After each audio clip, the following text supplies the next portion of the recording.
Bonjour à tous et bienvenue chez Jurassic Nac. Alors aujourd'hui pour cette nouvelle petite vidéo, je vais vous présenter les éclosions de la ponte de Morelia Bradley.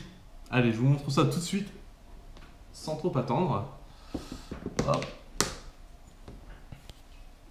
Regardez-moi ça, ce petit amas de serpenteau.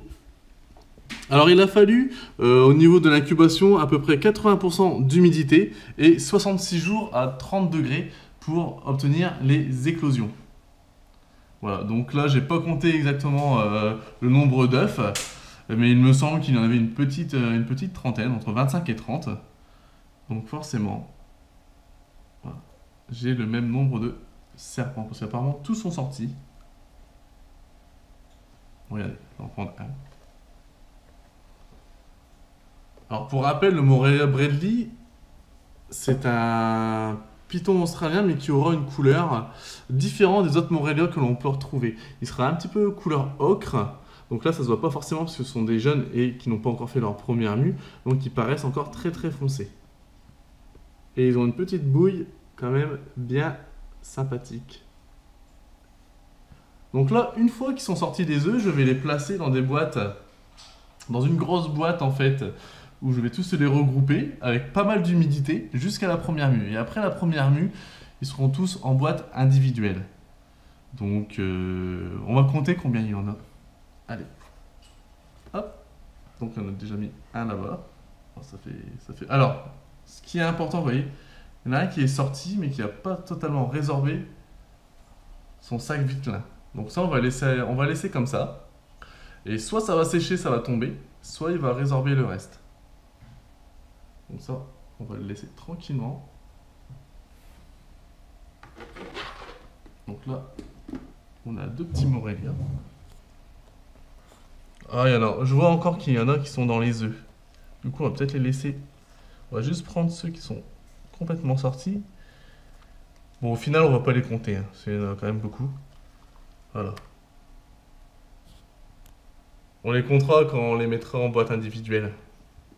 Hop, allez, on va transférer ça.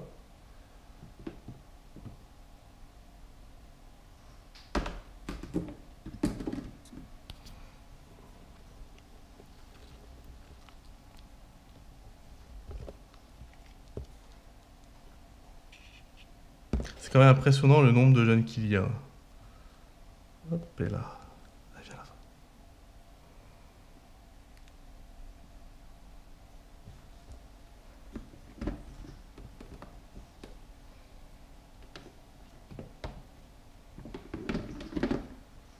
Donc celui-là, on va le laisser tranquille, parce qu'il est encore dans son œuf.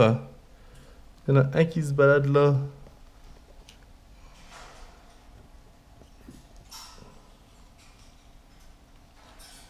Vous voyez, ça fait quand même des petits œufs, à peine 5 cm, et le serpent, lui, dépasse les 30 cm à la naissance. Vous voyez ?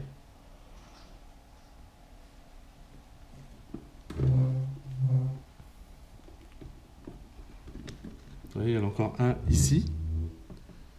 Je me demande même si c'était pas deux de base, parce qu'il y en a un qui sort et il y a une tête ici. Donc là, c'est possible aussi qu'on ait un peu de jumeaux. Il y en a encore qui sont dans les œufs. Donc pour la petite histoire, mon couple, enfin ma femelle, quand elle pond, elle fait des œufs hyper calciques en fait. Ce qui fait que la coquille de l'œuf est très très dure. C'est pour ça que je fais toujours des... Comment dire? J'ouvre un peu mes œufs 10 jours avant l'éclosion théorique, ce qui permet aux jeunes serpenteaux de pouvoir sortir tranquillement. Parce que par le passé, quand je ne savais pas que la coquille de l'œuf était trop épaisse, les serpenteaux n'arrivaient pas à sortir de l'œuf et donc mouraient dans l'œuf. Et pour le peu de serpents qui sortaient, en fait, ils étaient tellement épuisés qu'ils mouraient quelques jours plus tard. Donc c'est pour ça que maintenant, je pratique l'incision de manière systématique sur les Morelia Bradley.